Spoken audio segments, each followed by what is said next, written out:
കുടുംബ പ്രശ്നങ്ങൾ ഉൾപ്പെടെ നിരപരാധികളായ പുരുഷന്മാരുടെ ആത്മഹത്യകൾ വർദ്ധിക്കുന്ന സാഹചര്യത്തിൽ പുരുഷന് അനുകൂല നിയമങ്ങളുടെ അഭാവവും ചില സ്ത്രീപക്ഷ നിയമങ്ങളുടെ ദുരുപയോഗവുമാണ് കാരണമെന്ന് ചൂണ്ടിക്കാട്ടി മെൻസ് ഇൻഡിപെൻഡന്റ് അസോസിയേഷൻ കേരളയുടെ മദർ വിംഗ് സംഘടന. ഇക്കാര്യത്തിൽ ഭരണാധികാരികൾ അടിയന്തരമായി ഇടപെട്ട് ശാശ്വത പരിഹാരം കാണണമെന്ന് മദർ വിംഗ് വാർത്താ സമ്മേളനത്തിൽ ആവശ്യപ്പെട്ടു. നീതി നിഷേധിക്കപ്പെട്ട പുരുഷന്മാർക്ക് വേണ്ടി നിങ്ങൾ ദയവ് ചെയ്ത് കണ്ണു തുറന്ന് കാണണം. സ്ത്രീകൾ, ഞങ്ങളുടെ അമ്മമാർ, ഞങ്ങളുടെ സഹോദരിമാർ മുൻകൈയെടുത്ത് തുടങ്ങിയ സംഘടനയാണ് മെൻസ് ഇൻഡിപെൻഡൻസ് അസോസിയേഷൻ. 2004 ജൂലൈയിൽ പ്രവർത്തനം ആരംഭിച്ച ഈ പ്രസ്ഥാനത്തിൽ 1000-ലേറെ അംഗങ്ങൾ ഉണ്ട് എന്ന് പറയുന്നതിൽ ഞങ്ങൾ ഒത്തിരി സന്തോഷമുണ്ട്. സംഘടനയുടെ ഉദ്ദേശ ലക്ഷ്യങ്ങളെ കുറിച്ച് പ്രസ്താവിക്കുന്നതിന് വേണ്ടി ഡോക്ടർ ആൻസമ്മ വളരെ പ്രൊഫഷണലായ ഒരു സൈക്കോളജിസ്റ്റ് ആണ്. ഞങ്ങളുടെ നേതൃനിരയിലുള്ള ഒരു വ്യക്തിത്വമാണ്. ആൻസമ്മ മാമിനെ ഞാൻ ഈ സമയത്ത് സ്വാഗതം ചെയ്യുന്നു. അമ്മമാരായ ഞങ്ങൾ രൂപീകരിച്ച സംഘടനയാണ് മെൻസ് ഇൻഡിപെൻഡന്റ് അസോസിയേഷൻ. സ്ത്രീ നിയമങ്ങളുടെ ദുരുപയോഗം മൂലം വ്യാജ കേസുകളിൽ കുടുങ്ങി പീഡനം അനുഭവിക്കുന്ന പുരുഷന്മാർക്ക് സുരക്ഷയും നീതിയും ഉറപ്പാക്കുക എന്നതാണ് ഈ സംഘടനയുടെ ലക്ഷ്യം. കുടുംബ പ്രശ്നങ്ങൾ ഉൾപ്പെടെ നിരപരാധികളായ പുരുഷന്മാരുടെ ആത്മഹത്യകൾ വർദ്ധിക്കുന്ന സാഹചര്യത്തിൽ പുരുഷൻ അനുകൂല നിയമങ്ങളുടെ അഭാവവും ചില സ്ത്രീപക്ഷ നിയമങ്ങളുടെ ദുരുപയോഗവും ഇതിന് കാരണമാകുന്നുവെന്ന് ഞങ്ങൾ ചൂണ്ടിക്കാണിക്കുന്നു. ഈ വിഷയത്തിൽ ഭരണാധികാരികൾ അടിയന്തരമായി ഇടപെട്ട് ശാശ്വത പരിഹാരം കാണണം എന്നാണ് മദർ വിങ്ങിന്റെ ആവശ്യം. സ്ഥാനാർത്ഥികളെ ഭരണത്തിലേക്ക് എത്തിക്കുന്ന ഓരോ വോട്ടും ആൺമക്കളുടെയും പെൺമക്കളുടെയുമാണ്. അതിനാൽ നിയമങ്ങളിലും നയങ്ങളിലും ഇരുവരുടെയും അവകാശങ്ങളും തുല്യമായി ഉറപ്പാക്കണമെന്ന് ഞങ്ങൾ ശക്തമായി ഓർമ്മപ്പെടുത്തുന്നു. സ്ത്രീകളുടെ സുരക്ഷയ്ക്കായി 1961 മുതൽ വിവിധ കാലഘട്ടങ്ങളിൽ കൊണ്ടുവന്ന ചില നിയമങ്ങൾ വ്യാപകമായി ദുരുപയോഗം ചെയ്യപ്പെടുന്ന സാഹചര്യങ്ങൾ ഉണ്ടാകുന്നതായി ഞങ്ങളുടെ ശ്രദ്ധയിൽപ്പെട്ടിട്ടുണ്ട്.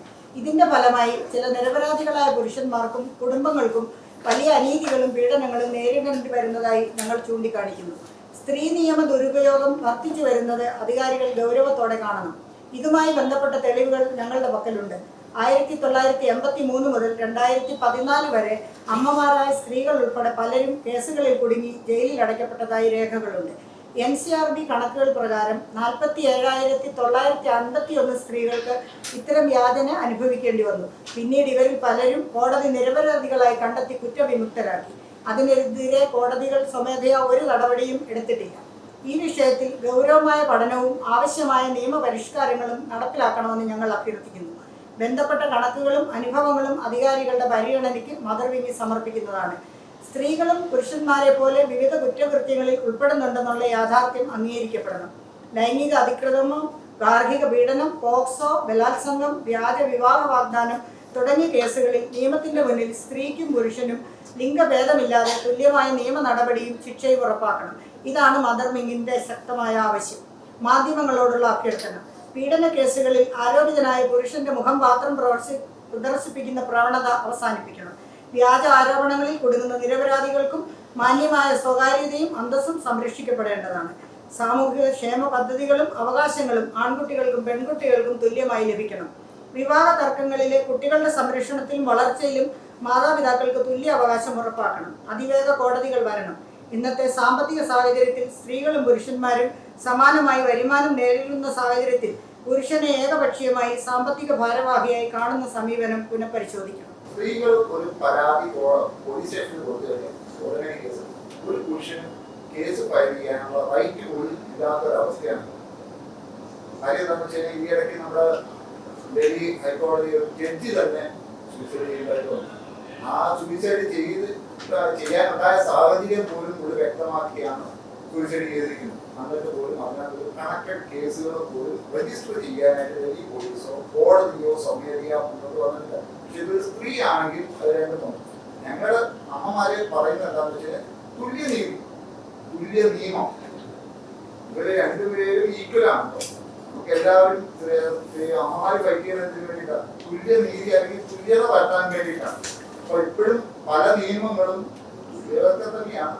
നമുക്ക് തന്നെ അറിയാം, പല പത്രങ്ങളിൽ വായിച്ചു കഴിയുമ്പോൾ ഇപ്പോഴും പറയുന്നത് നമ്മൾ എന്തെങ്കിലും ഒരു പീഡന കേസിനകത്ത് അറസ്റ്റ് ചെയ്ത് കഴിഞ്ഞാൽ രണ്ടുപേരും ഉണ്ടെങ്കിൽ സ്ത്രീകളുടെ പടം അല്ലെങ്കിൽ ഫേസ് നമ്മൾ മാത്രമാണ് മാധ്യമങ്ങൾ തന്നെ കൊടുക്കുന്നത്. ഇത് കേസ് തിരിഞ്ഞു വന്നു ഇയാളല്ല ഇത് ചെയ്തതെങ്കിൽ പോലും പിന്നീട് ആരും അവരെ ചർച്ച ചെയ്യത്തില്ല. ഈ ആളെ ന്യായീകരിക്കാനായിട്ട് മുന്നോട്ട് ഒരു മാധ്യമങ്ങളും വരാറില്ല. സ്ത്രീക്ക് അവിടെ ഒരു പ്രിവിലേജ് കിട്ടുക. സ്ത്രീക്ക് എപ്പോഴും പ്രിവിലേജ് ഉണ്ട്, പ്രിവിലേജ് ഇല്ലാന്ന് പറയുന്നില്ല. എന്നെയും പ്രസവിച്ച ഒരു അമ്മയാണ്. ആ അമ്മയുടെ വേദന എന്താണെന്ന് മനസ്സിലാക്കിയ കാരണം എന്താണെന്ന് വെച്ച് കഴിഞ്ഞാൽ ആ ഒരു സാഹചര്യത്തിലൂടെ കടന്നു വരുമ്പോൾ അനേകം പേരെ ഞങ്ങൾ കാണാൻ ഇടയായതുകൊണ്ടാണ് ആ സാഹചര്യം മനസ്സിലാക്കുന്നത്. അതുകൊണ്ടാണ് ഞാൻ ഈ സംഘടനയിൽ അംഗമായത്, പ്ലാറ്റ്ഫോമായിട്ട് പ്രവർത്തിച്ചു വരുന്നത്. ആ അജണ്ടയിൽ നിന്ന് മാറ്റമുണ്ടെങ്കിൽ മാത്രമേ നമ്മൾ ആ സംഘടനയിൽ ജോയിൻ ചെയ്യാറ്റുള്ളൂ. അല്ലെങ്കിൽ എല്ലാവരും പറയുന്ന ഒരു പോയിന്റിലോട്ടാണ് എത്തുന്നതെന്നുണ്ടെങ്കിൽ ഞങ്ങൾക്കും അവരോട് കൂടെ ചേർന്ന് പ്രവർത്തിക്കുന്നതിന് ഞങ്ങൾക്ക് വിരോധമില്ല. പുരുഷ കമ്മീഷൻ തരണമെന്നുള്ളത് തന്നെയാണ്. വനിതാ കമ്മീഷൻ വരുന്നത് പോലെ തന്നെ പുരുഷ കമ്മീഷൻ വരണം. എന്താണെന്ന് വെച്ച് കഴിഞ്ഞാൽ ഒരു സൈക്കോളജിക്കലായിട്ട് പറഞ്ഞു കഴിഞ്ഞാൽ ഒരു സ്ത്രീ ഒരു ദിവസം പറയുന്ന വാക്കുകൾ ഇത്രയാണോ, പുരുഷൻ പറയുന്ന വാക്കുകൾ ഇത്രയാണോ നമ്മളെല്ലാം കേട്ടിരിക്കുന്നതാണ്. സ്ത്രീക്ക് എപ്പോഴും കൂടുതൽ വാക്കുകൾ അവർ ഉപയോഗിക്കുന്നുണ്ട്. ഒരു ദിവസം 24 മണിക്കൂറുണ്ട്. എന്നിരുന്നാൽ തന്നെ ഞങ്ങളുടെ സംഘടന ഞങ്ങൾക്ക് പറയാനുള്ളത് എന്താണെന്ന് വെച്ച് കഴിഞ്ഞാൽ തുല്യമായ സ്ത്രീക്കും പുരുഷനും ഒരുപോലെ നീതിയുണ്ട്. നിയമം അത് ഒരുപോലെയായിരുന്നു.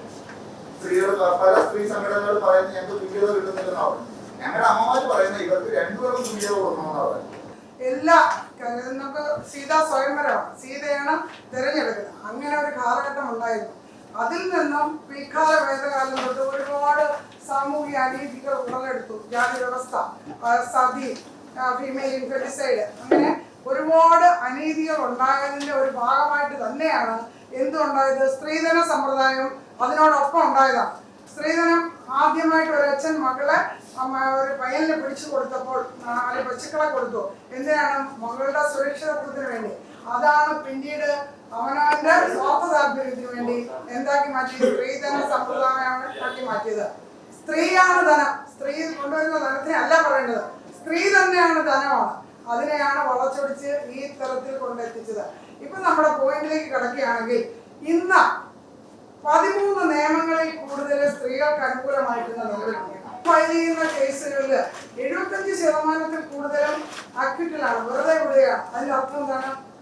ആരാ ഒരു തെറ്റ് ചെയ്തിട്ടില്ല. പക്ഷേ പുരുഷനുണ്ടാകുന്ന മാനസികവും ശാരീരികമായിട്ടുള്ള ആ വേദന ആലോചിക്കുകയാണെങ്കിൽ ആരും അറിയുന്നില്ല. പത്രങ്ങളിലെല്ലാം ആദ്യം വന്ന വാർത്തയേ ഉള്ളൂ, ഇന്നൊരു അറസ്റ്റ് ചെയ്ത് ഇന്ന കാര്യത്തിന്, ബലാത്സംഗത്തിന് അല്ലെങ്കിൽ പോക്സോ കേസ് ഇതൊക്കെ പറഞ്ഞു. പക്ഷേ അവിടെ വെറുതെ വിടുന്നത് ലോകം അറിയുന്നതുമില്ല. മിക്കവർക്കും സൂയിസൈഡിന്റെ എണ്ണം വളരെ വളരെ വർദ്ധിച്ചിട്ടുണ്ട്.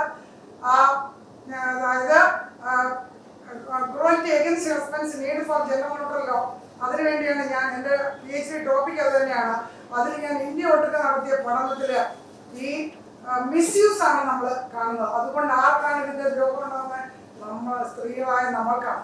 കാര്യം എന്ന് വെച്ചാൽ ശക്തിയുള്ള ബലമുള്ള പുരുഷന്മാരുടെ സഹായം പല സന്ദർഭങ്ങളിലും ആവശ്യമുണ്ട്. നമ്മൾ സ്കൂട്ടർ ഓടിച്ചു പോകുന്നു, അല്ലെങ്കിൽ കാർ ഓടിച്ചു പോകുന്നു, ടയർ പഞ്ചറായി, അല്ലെങ്കിൽ എന്താ പറയുക, സ്കൂട്ടറിൽ നമ്മൾ വീണോ, ആരാണ് ഓടിയെത്തി നമ്മളെ സംരക്ഷിക്കുന്നത്?